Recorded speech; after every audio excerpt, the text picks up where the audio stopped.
Jadi kesuksesan yang hakiki adalah ketika seorang masuk surga.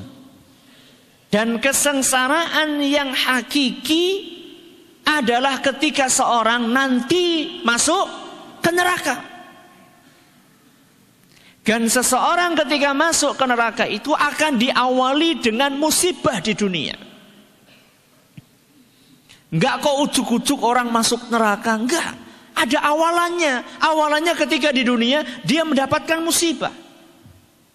Ketika kita bicara masalah musibah, apa yang ada di benak kita? Musibah. Dompet hilang. Apalagi? Kecelakaan. Apalagi? Banjir. Apalagi? Kebakaran, gempa.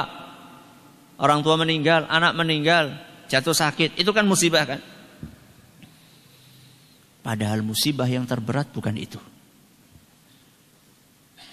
Musibah yang terberat adalah ketika musibah itu menimpa kepatuhan kita dalam beragama.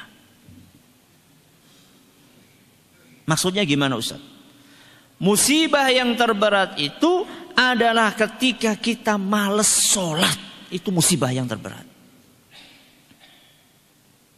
Pernah nggak dengar orang mengeluh, Jan, hari ini saya musibahnya berat banget. Kenapa? Subuhan telat.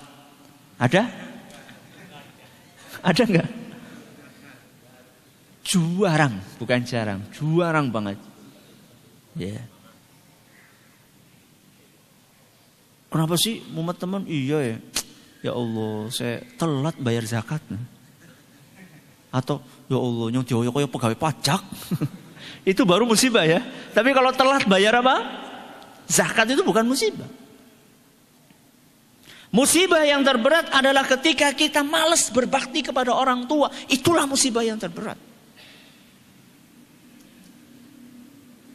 Musibah yang terberat adalah ketika kita sampai sekarang belum bisa baca Al-Quran. Itu musibah yang terberat.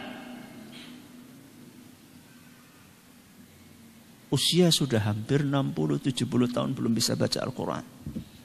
Ini musibah yang terberat. Musibah yang terberat itu adalah ketika kita nyaman berbuat maksiat. Berbuat maksiat kayak gak ada apa-apa gitu. Musibah yang terberat adalah ketika hati nurani kita ini tidak terganggu. Merasa nyaman-nyaman saja saat mencari rizki dengan cara-cara yang haram. Kemudian hati nurani kita tidak terganggu, itu musibah yang terberat. Nyaman-nyaman saja mendapatkan duit dengan korupsi, dengan kolusi, dengan riba, dengan dusta, dengan suap. Merasa nyaman. Dan tidak terganggu ketenangan hatinya, itu musibah. Musibah yang terberat. Musibah yang sebenarnya adalah ketika kita tidak tergugah untuk memperbaiki akidah dan ibadah kita yang masih bercampur baur dengan tradisi-tradisi primitif. Itulah musibah yang terberat. Kok enggak tergugah untuk meluruskan akidah kita sesuai dengan apa yang diajarkan oleh Rasul sallallahu alaihi wasallam. Memperbaiki ibadah kita seperti apa yang dituntunkan oleh Rasul sallallahu alaihi wasallam, itulah musibah yang terbesar. Maka lihat, ada satu doa panjang yang dibaca oleh Rasulullah sallallahu alaihi wasallam, disebutkan oleh Ibnu Umar radhiyallahu anhu, falamma qallama kana Rasulullah sallallahu alaihi wasallam yaqumu min majlisin hatta yad'u bihaula'id da'awati li ashabihi. Hampir-hampir setiap Nabi SAW duduk selalu membaca doa yang akan saya sebutkan sekarang. Hampir-hampir setiap Nabi SAW duduk, setiap duduk, hampir-hampir Nabi selalu membaca doa yang akan saya bawakan sekarang ini. Doanya panjang. Saya akan sebutkan potongan yang kaitannya dengan masalah musibah ini.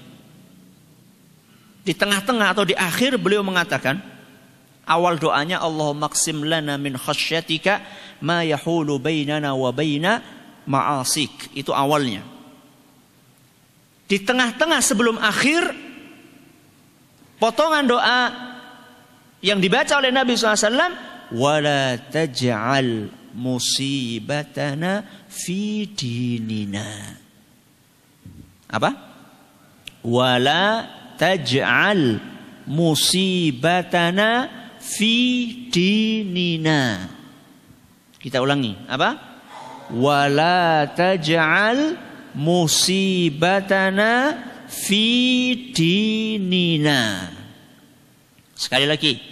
Wala taj'al musibatana fi dinina. Apa artinya Ustaz?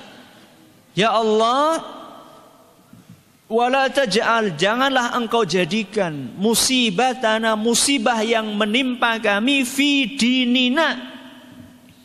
Musibah itu menimpa kepatuhan kami dalam beragama. Ya tadi itu. Nyaman berbuat apa? Maksiat, malas beribadah. Ya, tidak terganggu dengan dosa-dosa yang kita lakukan. Itu musibah yang sejati. Bukan berarti kehilangan anak, kehilangan dompet, kehilangan sandal. Itu bukan musibah. Musibah. Tapi ada musibah yang lebih berat dari itu, yang justru malah kebanyakan orang ketika ditimpa dengan musibah yang berat tadi malah gak terasa itu sebagai sebuah musibah.